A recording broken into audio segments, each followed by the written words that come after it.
আটাইতকৈ জনতাৰ মাজত একদম ভিতৰত সোমাই যোৱা এটা দল হ'ল আমি ৰাইজৰ দল।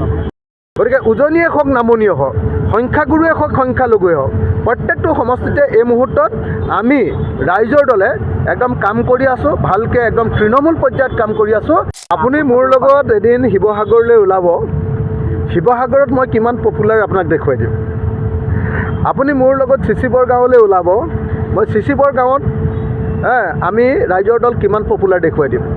আপুনি মোৰ লগত একবাৰ মৰিয়নি বিধানসভা সমষ্টিলৈ ওলাব, মৰিয়নি বিধানসভা সমষ্টিত, ডিমৌ বিধানসভা সমষ্টিত ৰাইজৰ দল কিমান পপুলাৰ দেখুৱাই দিম। আমি উজনিৰ পৰা নামনিলৈকে এই মুহূৰ্তত আটাইতকৈ জনতাৰ মাজত একদম ভিতৰত সোমাই যোৱা এটা দল হ'ল আমি ৰাইজৰ দল।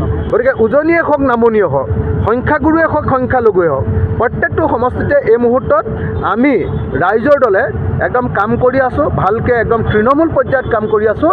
আৰু সেইকাৰণে আমাৰ প্ৰতি মানুহে আস্থা পোষণ কৰিছে। সেইটো অকল কোনোপধ্যে সংখ্যালঘু এলেকাত নহয়, সেইটো সংখ্যাগুৰু এলেকাটো সমানে আমাৰ প্ৰতি আগ্ৰহ প্ৰকাশ কৰিছে। আমাৰ জনপ্ৰিয়তা বৃদ্ধি পাইছে। আৰু 2026 চনৰ নিৰ্বাচনত ৰাইজৰ দল সেইকাৰণে 2026 চনৰ নিৰ্বাচন আৰু তাৰ পৰৱৰ্তী চৰকাৰ গঠনত ৰাইজৰ দল এটা ডাঙৰ ফেক্টৰত পৰিণত হ'ব। আপোনালোকে নিজে দেখিবলৈ পাব।